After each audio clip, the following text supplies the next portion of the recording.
the chiropractic stuff doesn't take care of it, then we move to the muscle work, and that usually takes care of the rest of it. And chiropractic, spine pain, neck pain, low back pain, mid back pain, that's what we're thought of as. But if you actually study the anatomy, you understand that we're more than that. What comes out of the spine is the nerves. Those nerves could affect your glandular system, your digestive system, your circulatory system. It could affect all that stuff. And so we have people that get out of back pain and neck pain, but also they're reporting to me that they're sleeping better, they're digesting better, they don't have as many organic issues as they used to.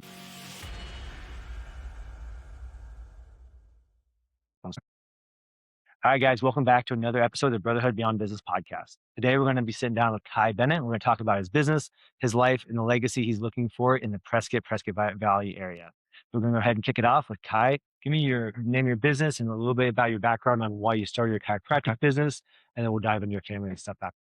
Okay. Well, the business is Optimal Health and Performance, and we started it probably, I want to say 7-8 years ago. And my main business is it's health business, but it mainly focuses on getting results. We want to get people healthy. And so that's our main goal, is to get results.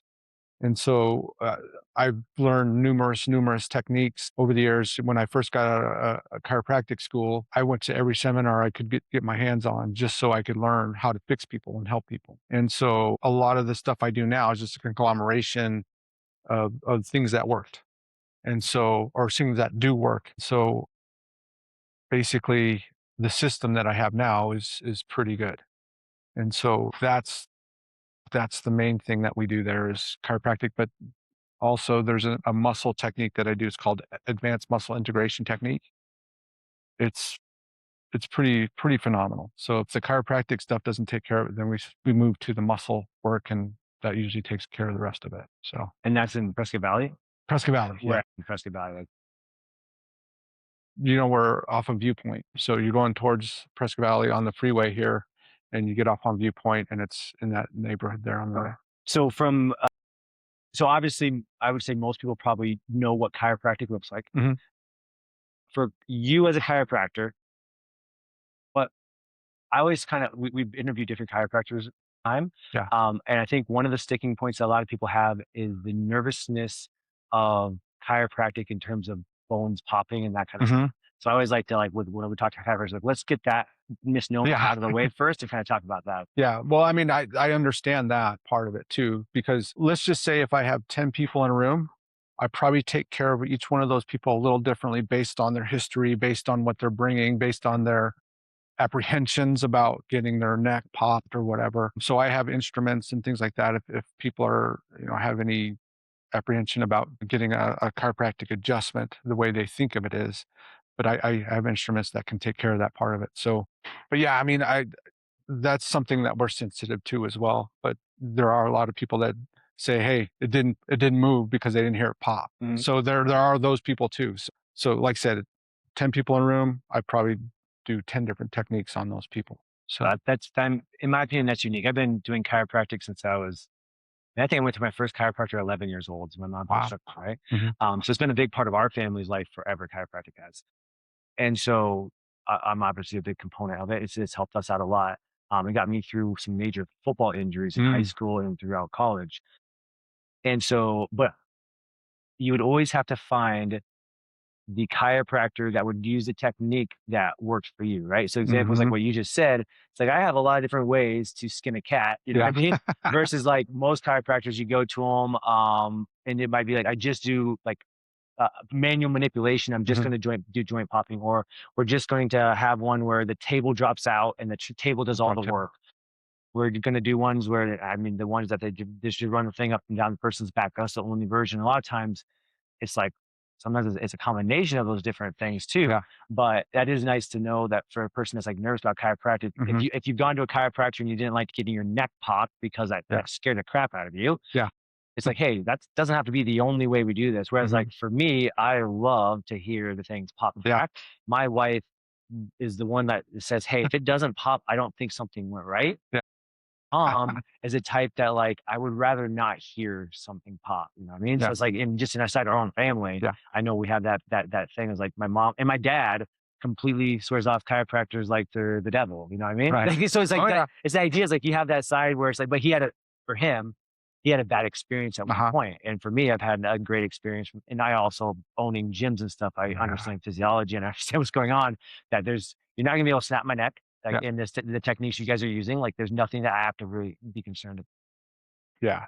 And like I said, we pretty much accommodate most people with the techniques that I have. And I believe we have a system of chiropractic that kind of encompasses everybody because there's certain techniques that I do that I don't understand why most chiropractors don't do those techniques because they work.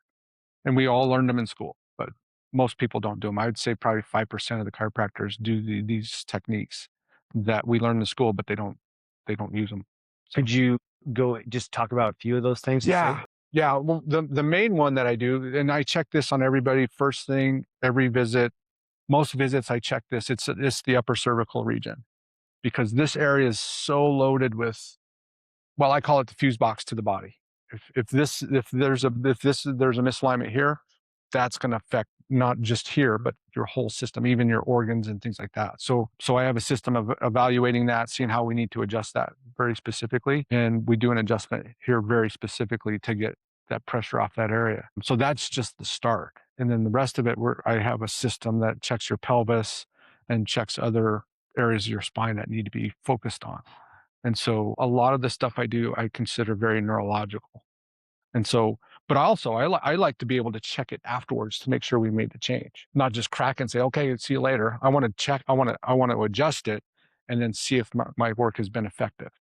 And so that's why I love what I do because I can go back and say, okay, this worked, or no, there's still some things going on. We got to figure out what's happening. So, but the main thing I do is the upper cervical work. And then the rest of it's just the system that I try to follow based on the techniques that I've learned.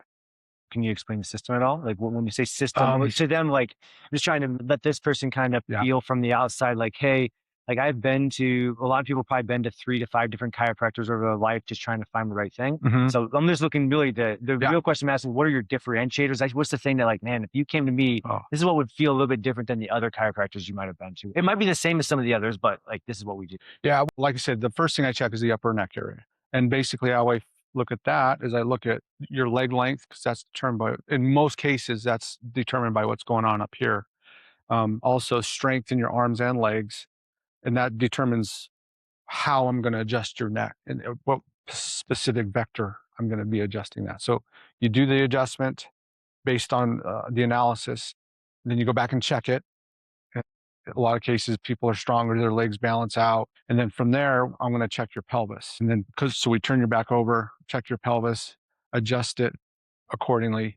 And again, that's where people say, oh, I don't like this technique. Well, let's do another technique that's going to be okay for you. But even then, I want to make sure it's effective. So we'll adjust your pelvis, make sure that's neurologically good, check it again.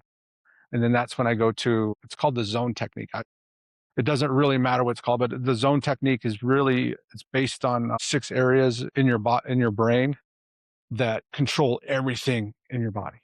So we do an analysis that checks which area of the brain is not connected correctly. And then you do 4 specific adjustments to certain areas of the spine. And that could be adjusting like traditional chiropractic, or we can use instruments based on what the people need or prefer.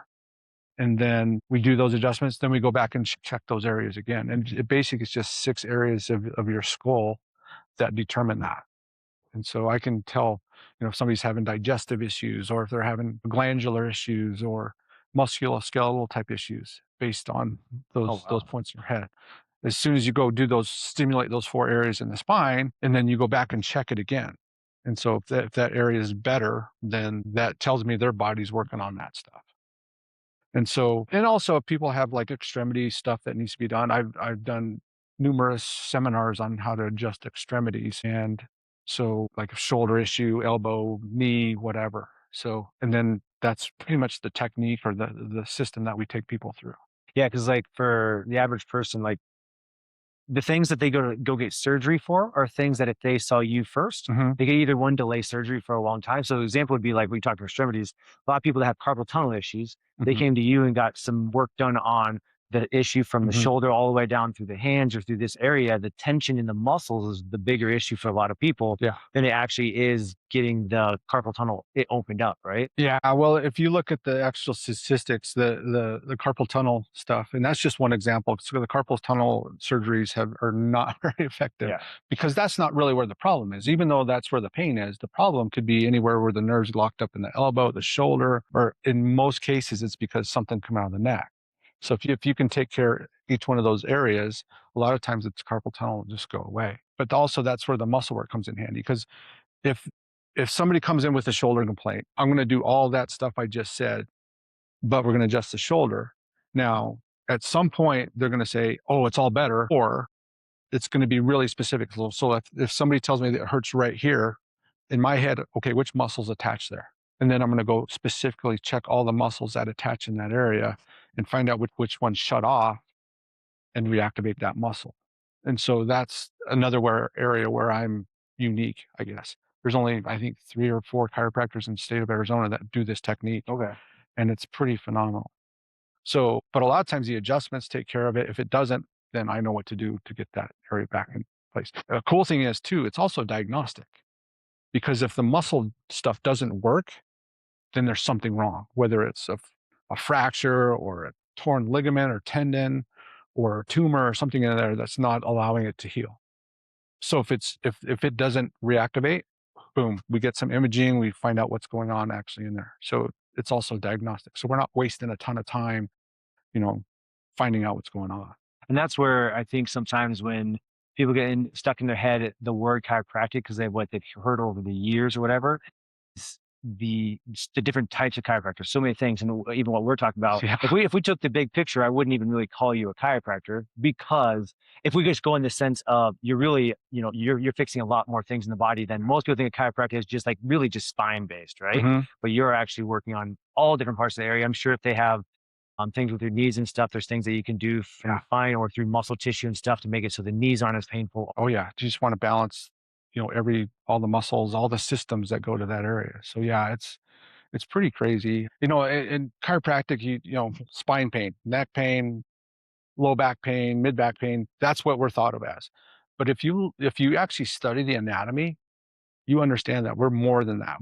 Because what comes out of the spine is the nerves. So those nerves could affect as I said earlier, your glandular system, your digestive system, your circulatory system. It could affect all that stuff. And so we have people that get out of back pain and neck pain, but also they're reporting to me that they're sleeping better, they're digesting better, they don't have as many organic issues as they used to, more energy. So those are some things that I really love to watch people and watch them get better that way. So yeah, there's a lot more to chiropractic than just neck and back pain. So for me, like I've always used chiropractic as being an athlete, being something that's very active to like continue to allow me to stay the same level active as I've aged. Yeah. So we own a gym out in Chicago and we pair our gym with a chiropractor there because what we have is a lot of clients is they do workouts for 3 months or whatever. Something breaks apart because they're not doing anything outside of here, right? Like outside the gym, they're not doing any mobility or whatever. Then we get them to a chiropractor to get them to keep their membership going longer. And I think a lot of people are looking for so I look at chiropractic, you guys probably call it maintenance or something like we needed to be working on this stuff long term. I think a chiropractic has, once you're fixed, most people just like literally bail because like, hey, I'm good, move on, right? Yeah. But maintenance for me has always been one of the biggest tools because it allows me every single, like we go hiking, all the different things that we do. It like allows me as I just turned 40 like a couple weeks ago. And it's like, as I'm 40 years old, I feel like I'm probably 28, 29 and body management we use chiropractic. Me and my wife use chiropractic, physical therapy and body massages from time to time just to keep our bodies like feeling young because as somebody that I feel like I'm pretty healthy is my body feels beat up all the time because I'm pushing it. You know? Yeah. And that's a great point because, I look at it more as like a continuum rather than just a stopping point. Because, there's that thing where you hear, once you go to a chiropractor, you always have to go. Yeah. And I look at it like, well, once you brush your teeth, you always have to brush your teeth. So to me, it's the same thing, right? Initially, we'll see people a little more frequently just because there's a lot of scar tissue and a lot of neurological habits that your body goes into that we're trying to get into a better a better position. So once that's in a better position and your body's starting to take over and do all the work, we don't need to see you as much. I mean, my goal is to get to people to every 4 to 5 weeks, maybe even 2 months, whatever, just based on how well they hold their adjustments. But initially, like I said, we do see people more frequently to break up those patterns and get things where they need to be. Uh, and that's where the muscle work comes in handy too, because if things aren't holding, there's got to be a muscle there that's not allowing it to hold. So you reactivate that muscle, boom, they just start getting better from that point. So yeah, that's the goal, is to get people to that. I think I've got to do a lot better job of explaining to people that, hey, this is, this really, how much you want to get better is really up to you, right? So, and if they don't choose that way, then I didn't do a good job explaining it. So we're working on different systems and different ways of explaining it so people get it. And so when they make that decision to stop, then we know we did all we could to help them to understand. But a lot of times they'll come back in a couple months with the same thing and just kind of start over again. And that's hopefully, but they understand that that's the decision they made. So, Well, that's one thing that you said with scar tissue. That's something that I overlooked for a long time, mhm, was like, obviously scar tissue from surgeries that you get. Most people don't even realize they get scar tissue from surgery, but yeah, it's a huge one. And it's there, like in most physical therapy that's paid through, like doctors don't mhm, even like really attack that kind of scar yeah, tissue. Along with, so you get that, and then there's working out scar tissue that's built up. There's scar tissue. There's a lot of ways to build scar injuries, yeah, tissue. And the other component is, I think, a long-term health concern besides scar tissue buildup, if you don't pay attention, is just natural inflammation that they create through mhm, diet and life. yeah. So, yeah, I think the ideal patient. Can we talk about the Yeah, ideal patient? perfect. So the ideal patient for me is somebody that wants to be a partner in their health. So they don't just come to me and say, "Here, my health is in your hands. Just do it." I'd rather have somebody that's saying, "Hey, whatever you tell me to do, I'll do it. But also, let's get this working. But and if you need me to eat better, do more different exercises, specifically work with a physical therapist that way, then we can do that." So, like I said, I want somebody that wants to be. I want to be their partner in their health, and so those people are more willing to do what you ask them to. But those are the ones that want to get better, and they get better. Um, so that's my ideal patient, is somebody that's just wants to be my partner, their partner in health. Looking at more like the true definition of healthcare system versus like the sick care system. Sick care is where we're just going to get you better enough to get sick again, which Mhm. is like in chiropractic, I'm going to Yeah. get you better enough, healthy enough to be out of pain, which you can do. But healthcare is like, now you got to take care of this from 40 years old to the day you die, Yeah. versus like a lot of people think I just need to take care of this long enough to get out of pain. And then until the injury or the pain flares up again in a few Yeah. months from now or a year from now, Mhm. versus like you're saying, the ideal person is like, hey, and then this is how everybody should think about health going forward, Mhm. because it's the thing that we actually 100%, 80% control. I would say we don't 100% always control our health, but Yeah. there's some things like cancer stuff that's not really in our control. But for the most part, we have control of that. But most Mhm. people act like they don't have control of it. But the stuff Yeah. that you're talking about is like, habitually you have your own things you can do, but also there's a lot of resources out there through chiropractic, massage therapy, things that can keep you longer term feeling better, feeling like when you're in your 70s and 80s, not looking like you're the person that you think about. So many things, an 80 kyphotic person, right? Yeah. Yeah. I tell my patients too, it's like, surgery is an option, but let's make it the last Yeah. option.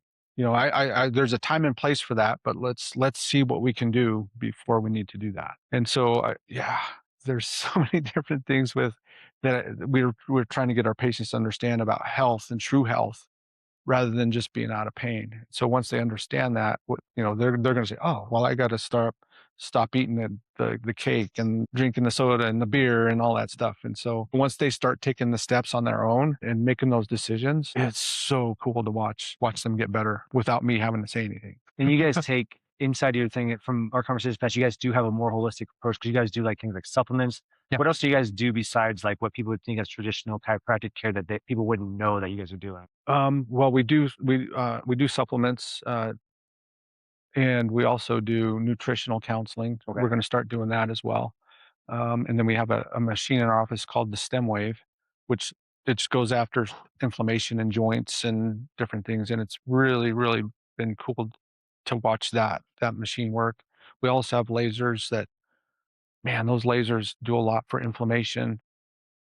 They also help with turning different neurological reflexes on and things like that. So we now have some massage therapists in our office too. Okay. So With massage therapist, is that part of like the system you build out? They go from you to a massage therapist, or is that a separate thing that they can come in and just get massage, or how does that? it's separate. Yeah, it's separate. We have a really good massage therapist now, and then another one that's going to be starting. It's actually my daughter. She graduated from massage Oh, school awesome. not too It's long kind of ago. cool So how keeping it all inside the yeah, same. Yep. but once she gets licensed, she'll be good to go, and we'll, we'll get her rocking and going. Yeah, it's part of the. We recommend it, but really, I like to have a bunch of names to say here. Not just one. We want to give people like 3 or 4 names that they can go get massages from. But the two in our office that they're really really good, so we're going to recommend them a lot. But it's I think it's part of the system. So eventually we got to add that into our repertoire too, as far as what we can do for people. Yeah, I think when people take a bigger control of their health, and you guys, I'm sure part of your process is like as you do your, they're just like, hey, here's like the next stage you need to do. Like, let's say somebody's, I'm guessing in there, you're like, you have a crazy amount of information. Like, if we don't take care of this, you're not going to get that much better. Right. So it's like you guys are in probably different ways counseling them a little bit. Like, hey, Hmm. here's the thing you need to do next. But you guys, instead of being like, just so you know, you need to do these things, but I don't know how you're going to do these, you have Yeah. those services inside your business like, "Hey, we do have these things to improve you." Yeah. And with the stem wave, that's how it kind of works. So we work back and forth. There's some people that come in just for the stem wave because they saw an ad or something like that. And our technicians actually work really, really good. So they'll work with them. And if something's not getting better, so they're like, I think this would really respond well to the AMIT work, or getting an adjustment on that might take it the rest of the way. A lot of the things that we do are synergistic with the chiropractic stuff. So it's pretty cool to see the different services we have that can help people. And I talked to my mom. My mom's, I guess she'd be 69 this year, and so she's been doing chiropractic most of her life, but doesn't eats has a horrible diet, right? Absolutely horrible diet. Eats like a child. And so one of the things that we talked about as she's aging, inflammation has become a Mhm. bigger and bigger, Oh, bigger issue for her. Pretty mhm. much runs her life, in certain ways Yeah, because like, and the thing about inflammation is, well, more of it's under your control than you realize. But yeah, people want it because obviously you have the diet, you have other machine tools like that you can use. But it's that idea that I look at it, obviously owning gyms my whole life, I've kind of like always looked at everything from a very like, I control my own health. And when somebody that's feeling really bad, right? I mean, like your body hurts yeah, through the tools that you guys are talking about, you're looking like you're 6 months away from feeling maybe even less, but like you're really 6 months away from feeling 1,000 times better if right. you just invest in yourself just for a little bit. Imagine in 6 months, I tell this to my mom, if you spent 6 months eating just like a normal human should eat, you would feel like you're 68 years old instead of 77 or something. Yeah, right. Yeah, and yeah, that aspect of it is pretty important because I look at it like if somebody comes into let's just for example, somebody comes to my office and they come in with headaches. We adjust them, they get better, their headaches are almost gone by the time they're into the visit, and then a week later they come back, they have the same headache. You're like, "What's going on here?" Adjust them, they get better, they leave, come back next time they have the same headache. What am I thinking? I was like, "What are you doing between these visits? What? Because you were really good when you left." And they said, "Well, I keep banging my head against the wall at home, and then I get the headache back." And so I just tell them, "Would you stop hitting your head against the wall?" And a lot of times they stop hitting their head against the wall, and their headaches are gone, and they stay gone. And so I look at that same thing with nutrition. I can adjust them, but if they go home and eat Twinkies and drink beer all day, it's going to come right back. And so if we can just change that little part of their thinking, they're going to get better, right? And that's the inflammation part of it. And so that's something we want to make sure we're addressing too, so that people aren't coming back all the time. They're coming back for the maintenance rather than getting fixed every time. So there's a lot of different ways in our office that we can address those things, whether it's through doing different exercises, a workout routine, and eating better, and then just having some different strategies to cope with stress in their life. So I think those 3 things are really, really important to address. What kind of age group do you guys work with? All ages, or where do you go? Well, she's 2 weeks old. I adjusted her yesterday, and then I adjusted, I think, a 92-year-old last Oh, week. Yeah, yeah, full speed. and you would, I'm guessing, I mean, I've always been recommended from the time you're a baby on. We didn't do it at that time, but I've always been recommended. So you're saying chiropractic should be beginning Oh, of life to end of life oh yeah, yeah. I mean, because you think about when do people get their first misalignment? during the birthing. During the birth Yeah. process, right? So that's the best time to get adjusted, because if we can start their nervous system out right, they have a lot less problems later on, especially early on, because mothers complain about, hey, they're not latching on well enough, or they cry all night, or they're all these different things. But if you adjust a baby right when they get out, the changes that you see are almost immediate, because they don't have all the stuff that we have. That's the conceptual side, is like if everything's stacked perfectly and all nerves are not being shut off at any point in their life to begin Yep. with. Yeah. Imagine if you're going through a birthing canal and something's shut off from day one and Yeah. you don't find it out until you're 13 years old. Yeah. Like what could be happening without you even realizing it? It's usually, for a lot of that nerve stuff, it's usually a slow process than like usually an instantaneous, like, oh my God, I just pinched a nerve. Yeah. It's usually like one thing shut off that's going towards an organ that's not functioning as much. Mhm. Yeah, I mean, with babies too, you got to really know what you're doing, because they can't tell you what's wrong. Well, the way they tell you is they cry, or they can't latch, or they don't have a bowel movement for a couple days or whatever. So that's their way of communicating. So you've got to know what you're doing as far as the neurology and things like that. But man, it's so cool to watch them get better. And like I said, the mom comes in crying next time because their baby slept all night, and we're like, so that's one of the coolest things I've seen as far as watching the human body do its thing, watching the babies get better. To take a step back on this, where did you get your chiropractor? You said did you go to Palmer? I went to Palmer in Iowa, Palmer College in Iowa. Yep. So I think I told you, for me, that's a big deal because I grew up in Iowa, Yeah. and like everybody, I feel like every third person in Iowa is a chiropractor. And so everybody's they all went to Palmer, and Palmer's like the key one. So when Yeah. I do hear a chiropractor, I know Palmer's changed a lot, I'm sure, since you've been there. And Mhm. I don't know, a lot of people have come up Palmer recently, but when I was younger, like that was the standard of like, hey, we're going Yeah. to teach the best things. People that go to there. So whenever I go across the United States and different places I've lived over the years, usually when I'm looking for a chiropractor, my first thing is like, let's start with a Palmer chiropractor first, figure out if they still fit the things I've learned over the years. But that's usually my starting. Yeah, I mean, that's why I chose Palmer, because it was considered the Ivy League school of chiropractic. Um, I don't know about now. Now it might be a little different as far as where it stands amongst the chiropractic schools. But yeah, I had a great experience there, and at the time it was a wonderful college. Did you So guys grow up in Prescott, or where are you originally from? I grew up in Flagstaff. Yeah, I grew up in Flagstaff, and we moved here about 14 years ago, or I did, and then I commuted from back and forth Flagstaff for about a year and a half, and then we moved the whole family here. So let's go into your family a little bit. Tell me a little about your wife, who's actually sitting over Yeah. here. And tell me a little bit more about your wife and then family and all that kind of stuff. Yeah. Well, my wife's awesome. I love her to death. She's awesome.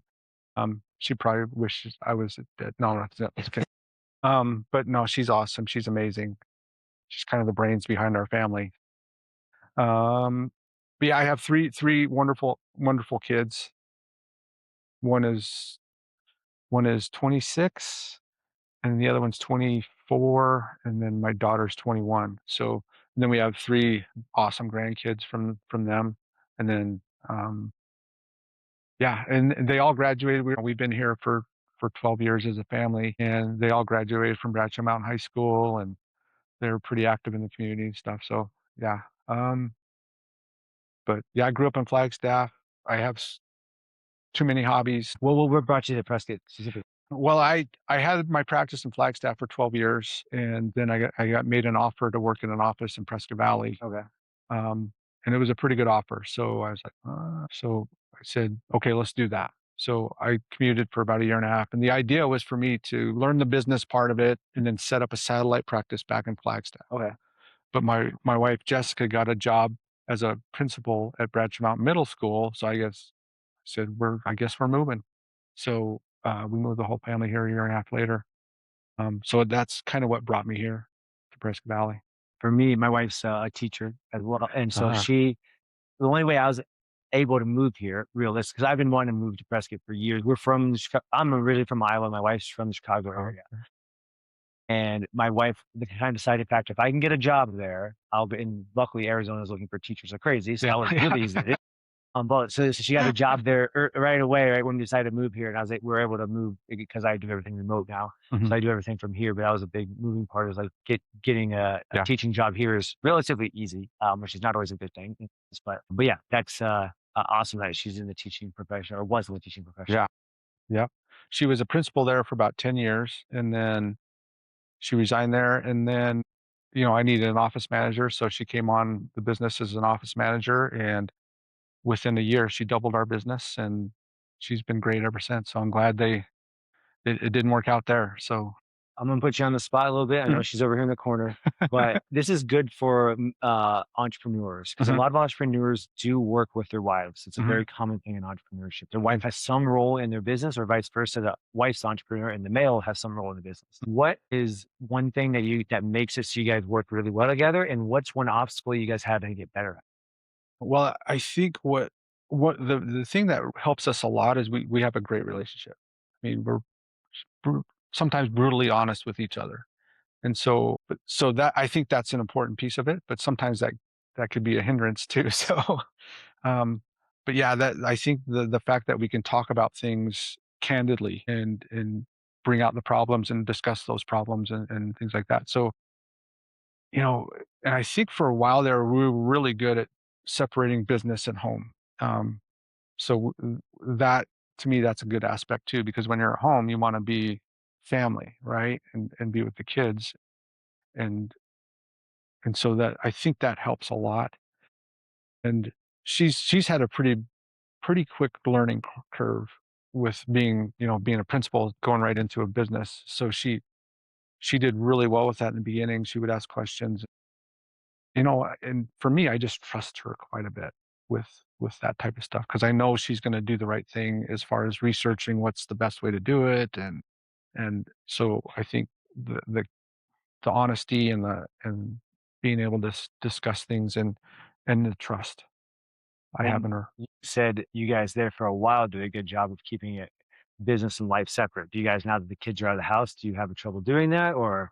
Yeah, yeah, we talk about business a little bit more at home now, but a lot of times when I get home, I've been working with people all day and doing that. So when I get home, I'm just like, so I'm just tired and I don't want to talk about it. But there are times when we're like, hey, we got to work on different things and discuss this. Getting ready for this podcast, we were up a little bit last night, just talking about Mhm. different things that we could relate and go from there. But yeah, I mean, even then, it's not a source of contention, and and and so I think that's why it's been good.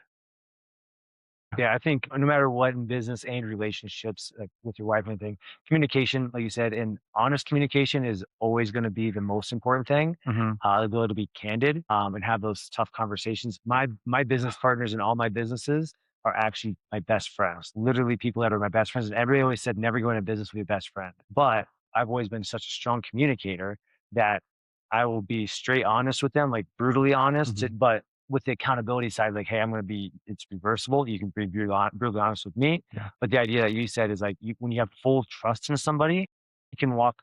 The gym in Chicago is being ran by my best friend as a business partner. Yeah. I don't have to worry about anything falling apart because that relationship's so strong. Like that will never, like Right. that kind of idea is like, if something happened to you, your wife could keep the business going while something's going on for you. So Yeah. that trust is a valuable tool that I think when people get into business with their spouses, Mhm. it's like, if you can keep the communication lines clean, you'll do great. It's when you mix the communication lines in business and life, it's too intertwined and you can't find the differences between the two. And Yeah. now you're arguing about finances. And that's where it can be an Yeah. obstacle, but it can be really awesome if you have the right. Yeah. And like I said, I put a lot of trust in her with the finances and stuff too, and I know she's learning quite a bit still, and we're all learning together. But yeah, I trust her quite a bit with a lot of that stuff. So I think that shows. But yeah, And she's so your one daughter is going to be doing massage therapy with you Mhm. guys. What are the other two doing? My oldest last night took his final exam for to become a structural engineer. He just got his master's. Oh, awesome. So we're excited for him. We're happy for him. He's a pretty smart kid. He's a lot smarter than his dad. He gets his smarts from his mom. And then my middle son, he's working on becoming an osteopath. Okay. So that's exciting for me because that, that's that's a pretty good profession. And I hope he learns how to adjust and manipulate like the old time osteopaths. So Very cool. yeah, and my boys have some wonderful wives, and so that support and love them. And And do they live in the area or live elsewhere? my middle guy Parker lives here in the area with his wife and two granddaughters, and then my eldest lives in Logan, Utah, Okay. and they're going to be moving to St. George here summertime. Okay. So yeah. Awesome. So, I mean, it's good that like your kids are doing well. You can, Mhm. I mean, that's that role model side of that. Um, we've talked about different things throughout your things. How has, raising a family and doing a business together, right? Give me like an obstacle that you ran into when the kids were younger. Like, what's an obstacle that you ran into that was a hard thing as a business owner while also raising? Well, obviously you want to spend as much time as you can with them. Being a business owner, unless it's planned out a few weeks in advance, you've got to try to stick with that. So we had a pretty hectic calendar, but if we knew something was going to happen like a month down the road, we would plan for it and make sure I can get off work and go do that. Uh, having a good schedule early on, that helped quite a bit. And that also helped me because I coached a lot of their teams growing up, and I had to have a good calendar in order to go to practices and games and all that stuff. So, being able to schedule that time and do that with them. That's one to piggyback on that. That's one of the things when I talk to entrepreneurs about like what are the benefits of being an entrepreneur when I talk to people? One of the benefits is the ability, if you're good at it, you can create flexibility in your life. Now, it Mhm. doesn't mean you get easy hours because the hours usually aren't the easiest, Yeah. but you can create flexibility that a 9 to 5 parent can't do because their boss isn't going to let them off to go to a ball game or whatever. Right. But you can create that flexibility, but it also means that there's a lot of months where you're grinding that it doesn't always work that way. But that's a cool thing about entrepreneurs. Yeah, I mean, you definitely there's sometimes you have to make sacrifices because so when I was coaching basketball, I didn't get a lunch because I had to schedule that time to go to practice. So I would work through lunch, throw something down, and get dressed and change, go to practice, and then I would come back after practice and work for another hour. So we had to make up that time, but still, that gave me the flexibility if I own my own business to be able to do that. And so but yeah, I mean, even when I was coaching it was a lot of work and then I was tired, but man, it was fun. It's kind of funny because I think about entrepreneurs, we're very busy people, Mhm. always very busy. But we are the most organized time people because most kids' sports, the coaches of those kids' sports are entrepreneurs. A lot of the guys that I've met here are growing up in my life. My brother runs a huge corporation and he's the coach of the football team, the coach of the baseball team, and he runs and organizes all of Yeah. the other sports, and he runs a multi-million-dollar corporation. Mhm. And then people that I've met throughout Prescott and stuff, a lot of them are the little league coaches, and they're running chiropractic places, they're running physical therapy places, Yeah. they're running final thought places. This is like amazing how entrepreneurs step up to a level, but it's Mhm. like you wouldn't if you saw if the average person saw our schedule, they'd be like, "How do you survive the day?" Like I Yeah. was telling you this morning, I woke up in Orlando. In Orlando this morning, flew here to come back and make sure I get some work done before I jump into a podcast, and I'll go from here to do work again Yeah. to be able to fly out next week to somewhere else. So it's just ideas like we have the ability to schedule things and do that kind of stuff because we are organized in certain ways. And a lot of Mhm. people just got to realize that like entrepreneurs, you see our business, but you don't realize most of us are pillars of the community because we're doing way more than just business. We're also the Yeah. ones leading things. We're the ones where charity groups come and ask for money from us to lead the charity groups. And then, hey, can you organize this charity group for us? Yeah. It's amazing the kind of stuff we get asked to do, and we do it just because that's what we do. Yeah. Yeah. And because I always, not always, but I forget to talk about, the spiritual aspect of Yeah. that too. And so we're pretty involved in our church too. So I mean that you got to balance that as well. But yeah, but I give a lot of credit to my wife because she's the one that's scheduled. Hey, you got to be here. Boom, I'm here, right? And I'm just like, okay, where do I go now? But yeah, I give a lot of credit to her as far as of the scheduling and running the family and stuff. So, but the spiritual aspect, I don't think we could do it without it. Yeah, I mean, that's a big part of what our brotherhood business talks about a lot is the mission God gives us in our businesses. Because one of the things that we want to do through the Lord's work is be Hmm. great at what we do. One of the biggest Hmm. purposes God put us on earth to do is to work, Yep. and that work can be any type of line of work that you're in. But do your best to be the best that you can at that. That's proving to God that you're taking advantage of the potential and the gifts that He gave you. Yeah. And as entrepreneurs, we put a lot of effort into that. But part of that other gift is not to just work; it's also to lead in the faith. So by being part of your church and also leading sports teams, because you're obviously coaching your kids, but you're also coaching everybody else's kids at the same time. Yeah. So you're a leader and a pillar in the community for that kind of stuff too. And Hmm. that goes very underlooked in entrepreneurs. In a lot of parents in general, that goes underlooked, not just entrepreneurs, parents in general don't get the credit they need for a lot of that stuff Yeah. because parents are always the ones leading and their schedules are insane. We don't have kids. I have an insane schedule and I don't have kids. I couldn't imagine having kids on top of that schedule. Yeah. My siblings all have kids and their schedules. I would die if I saw when I had a working schedule. I think you could make it work. I could, but Yeah. there's a drive that's different when you have the love for the person you're doing it for. Yeah. Gives you the energy to keep going because you want to support them. But it is Yeah. like we said, what did you say? There's the spirituality, the faith side of it allows you to know that everything that you're doing.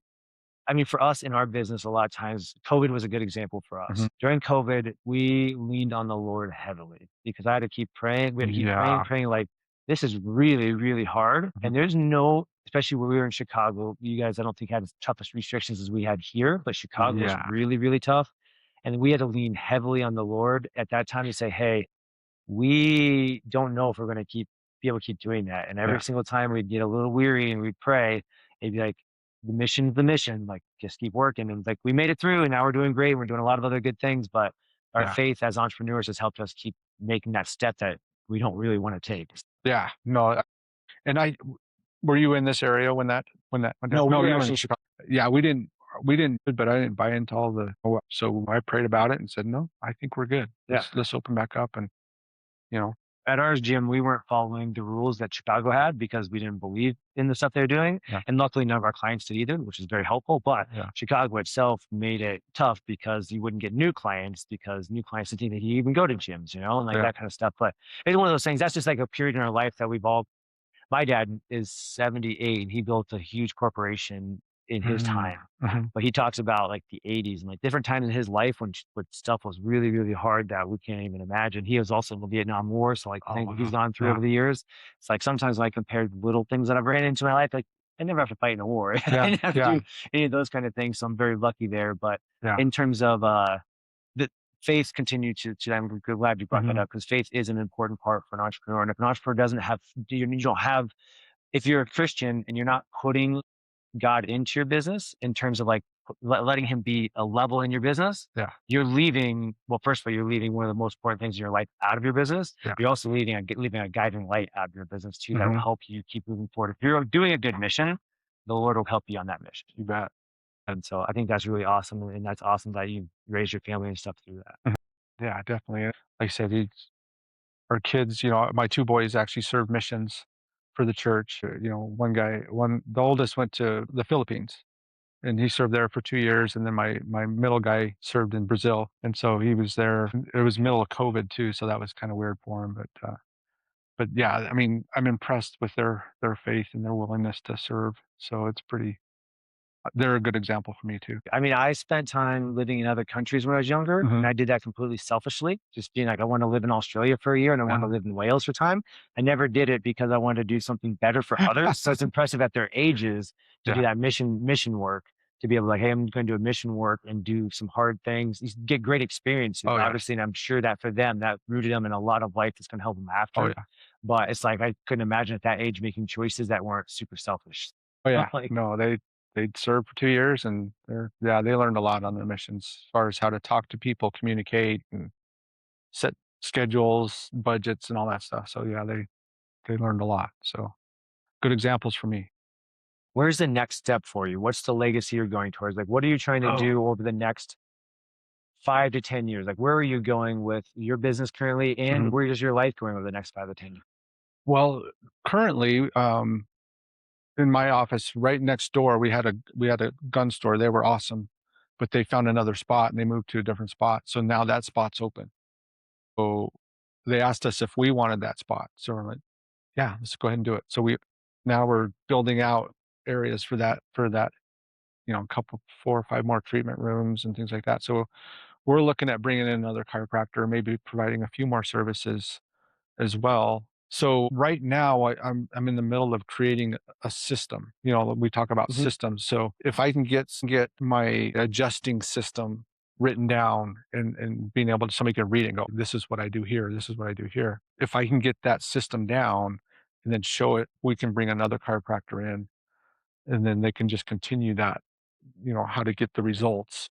Then to me that system can run the office. And again, I can take time off or spend more time with my family or just have that business run itself. So she's in the process of doing the business part of it as far as the systems. And so we want to create like a health center that people can come to get results. That's And awesome. so that would be cool to see run generations. So that's kind of what we're working on is One thing you said in there that I always correct me on, not if you can build it, it's when. It's okay. always like when we build this system, Yeah. we will go to that stage, and that just keeps our mind going like we're going to do it. Entrepreneurs, there's not a single thing we can't do. Right. It's the only obstacle that we have is we talked about time and scheduling. There's Mhm. only so much time to work and then also work on your business, which is great that you have your wife that can help with some of the working on the business or a Mhm. partner to work on that.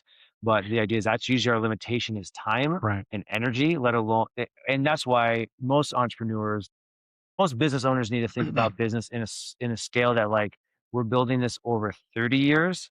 Nowadays, the internet's like you'd be a millionaire in 2 years. I don't know what business you're creating there, but it's going to fall apart in 3 years. You know Yeah. what I mean? But the idea is like a lot of this stuff, because if you're a good entrepreneur that does a good service or does a good business, Mhm. you're at capacity at all times. You're always trying to find ways to create higher levels of capacity. Like Right. you said, for you, it's like, I want, maybe someday I'll be able to like take some more time away, Mhm. but training that new staff member, that new chiropractor is going to take a lot of intensive work for a year or more Yeah. to get it there. So, but we're always, as entrepreneurs, always painting that picture for like, this is the vision we're heading towards to be able to get there. And I think it's awesome that you're already taking that step by having that new space. It's the idea is like, hey, now we have the space. The only limitation is our ability to spend the time to Mhm. get to that period. Yeah. Yeah, and it's pretty exciting once we started talking about it and looking at a broader vision. It's pretty exciting to see what we can be capable of when that happens. Yeah, I will. Yeah. And that's, I mean, there's the thing, like you said, you have your daughter that can do massage therapy in there. So that's Mhm. giving her a legacy. Yeah. There's just so much the next generation that you're leaving things to. My dad built a big corporation and handed it down to my siblings. And there's someday going to hand it down. They all have tons of kids.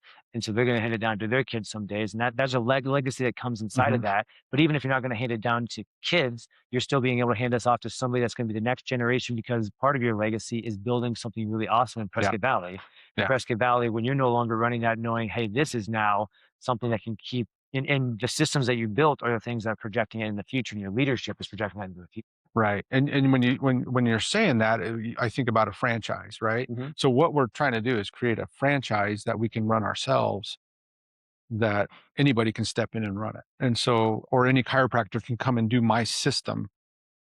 And so creating that franchise, we'll be able to run our business smoother, and who knows, maybe it'll be able to open up another office somewhere else and Yeah.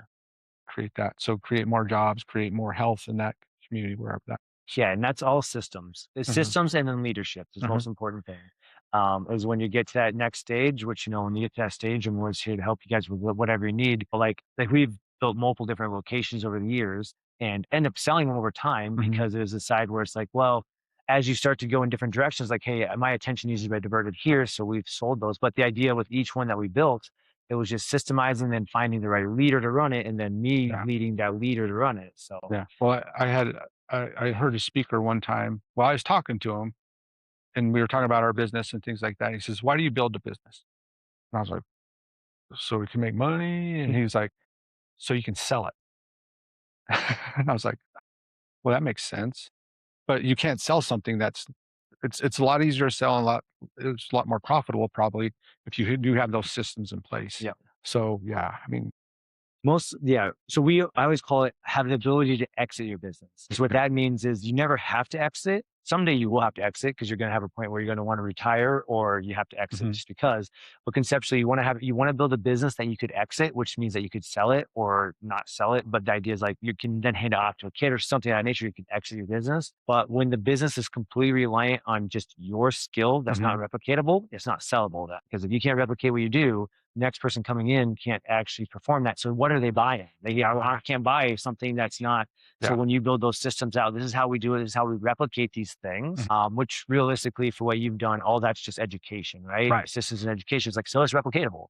Versus, I mean, there's very few things I could think of. Maybe a painter would be somebody that probably can't replicate a painter because there's Yeah. certain skills that are developed, possibly not. But there's very few things you couldn't replicate. But yeah, most entrepreneurs, their biggest obstacle with that stage is they don't take the time to figure out what about what they do is a system because it is a system because you do it every single day in an order or however you do it. Yeah. When you take the time to put that down on paper Mhm. and organize that way, it's like, well, and there's always going to be like this big mind map of like, well, when this happens. Mhm. I'm not going to be able to get that all down over time on paper, but conceptually, it's like that's where you're training and leading that next person. Like, here's the next stage of education you need to go, or Mhm. here's the courses that you need to take before you start teaching this thing, Right. or Exactly. start actually implementing this thing. So, Yeah, and I totally agree with that. I mean, it's less stressful once you get to that point. yep. So, I mean, we're always looking to see how we can create less stress, but, you know, to me, creating a system is the way to do it, but you've got to do that. And the thing that entrepreneurs always have to think about is the concept of leverage. Mm. So as a person, time is a leverage, but you only have so much time. And so by adding that second chiropractor, that's your next stage of leverage Mhm. because your business is trading time for money because you got to manually do something to these people. So your only way to really leverage that in your business, like software companies can leverage it by having software go to thousands of people, right? Because the Right. same software going to thousands of people. But when you're a service-based business, your only main leverage point is actually leveraging another of you, another one physically of you. So your leverage point is, hey, now we actually have to take that step to add another chiropractor to the business Yeah. so that they can expand our services or at least duplicate our Mhm. services. Yeah. Yeah. I mean, yeah, it's a big undertaking, but I have faith. So for you, if somebody in the Prescott Valley area, Prescott area wants to like come and check you guys out, like what's your like sales pitch or what's your things like come try us out and like what's their initial process? Like what do they go to when they first? Well, I mean, one thing that's really cool is we hardly do any advertising. The only thing we do is we have a website. That's it. Last month, we brought in 40 new patients or clients, basically off word of mouth. And so that's where I think a lot of leverage goes because we get results. And that's the main thing that I want people to understand is that my patients are telling their friends and family that, hey, this guy gets results. And so that's what we base our marketing on is the results. And do they come in with like when you come in, you're always going to do an initial assessment? How Yeah, so they can call, we actually you can text as well, so you can call our office or text us, say, "Hey, I'm a new patient. We're coming in." Nicole up front is amazing, and she'll find the spot for you and get you in. And then, once that happens, then you come in. I'm not a big fan of paperwork, so it's minimal paperwork because if you're going to write it down, we're going to talk about it anyway. So we sit down, have a discussion about what's going on with you, and then I do my evaluation to see what's going on. And if you're a good candidate for what we do, then we go ahead and start that day. oh, so you do get an adjustment the day of? Yeah. That's good because like some chiropractors are that way, and some others got to come back for your next appointment, and Mhm. you're sitting there in a little bit of pain, being like, "I'm in pain right Yeah. now." Yeah. And so, no, we do work on people in most Well, cases. yeah, as long as it's a good fit. Yeah. So, and then from there, I want to see how their body responds. So I like to see people usually within a day or within a week or so. Sometimes if it's really acute, we might see them in a few days, but usually we see them in a week or two because I want to see how their body responds. I don't know. We've done a great adjustment. I want to see how their body responds if we need to see them more frequently or less frequently, depending on how well they do. And then we'll communicate that on the second visit and say, this is what I recommend. And so, and yeah, so that's pretty much the system that we do. So it's not hard to get a hold of you guys, get booked in a relatively short period of time. Mhm. get them out of their pain, at least get a starting process going. I mean, this is a very broad statement, but for the average person that comes to you in pain, how does it take a couple weeks for them to get out of that pain enough that it's like functional pain, or what do you think? I mean, that's obviously broad because a lot of Yeah. situations. Well, see, when people don't get better, I kind of take it personal because I want them to get better, sometimes more than they do. Because if something's not working, I'm in my brain, I'm like, Why is this not working? What do we got to do?" So I'll change techniques here and there. Um, but what it comes down to really is the muscle work. If I can get to the muscle work and doing the muscle work, probably takes care of 90% of the issues. If that 10% is, you know, tumors, fractures, or tears, so that then, but we're still helping them because we're helping them to get in the right to the right place. So, that's what really drives me is the results. So I want to make sure people respond well. But yeah, man, that's really the toughest part for me is when people aren't getting better. I want to know why. So I have a pretty big tool bag of different techniques and different diagnostic things that I can do. But I would say usually if there, most people you can see a response after about a month. Okay. We'll get them to a month and say, yeah, you're going to do well, or you know what, we might have to go get some diagnostics, or here's a few people that I can send you to that see if we can get more results with you. I mean, that's pretty good if you think about a lot of the people that are having issues, unless it's obviously a very acute thing that just happened to pinch a nerve real quick. But for the most part, they've been dealing with these issues for like years. And then finally coming to you, Yeah. you're like, man, my back's been hurting for like 3 years now. Can you fix this in 3 days? Like, well, no, but like a month or 2 months is Yeah. comparable. It's like when we talk in fitness for weight loss and somebody's like wants to lose 100 pounds, they want to lose that in 3 months. I'm like, but you took you years to put on 100 pounds. Like, give me at least a year to take, take Yeah. Yeah. off. Yeah. And then once they get there, I'm undone, right? Yeah. No, but and that's what I tell people, say, look, if we're working on you, or let's just say you're working out, you look in the mirror after a year and go, okay, I'm done, right? And then you stop working out, what's going to happen, right? It's going to come back. So, but again, with chiropractic, we don't need to, once we get to a certain point, your body's going to do all the work. So I'm just here as a maintenance type thing, just to make sure things are balanced and keep it that. The thing I think a lot of people don't realize is most of the things that they deal with Hmm. are habitual things in their life that they're doing all the time. Like, so examples like some of the stuff that you're correcting because they're sitting at a desk with bad posture Yeah. all day long. Hmm. So, like, why all of a sudden would you? This is kind of like with the nutrition thing. If you go back to your old eating habits, you're going to put on the weight again. Yeah. But with chiropractic, if you're still using these bad habits and you're not seeing your chiropractor consistently, one, it'd be great to improve your work habits. Not always going to be the case, but the idea is like, well, if I'm not going to improve that habit, then I Yeah. probably need to see my chiropractor often enough. I'll do a little bit of those habits that I'm doing. Yeah.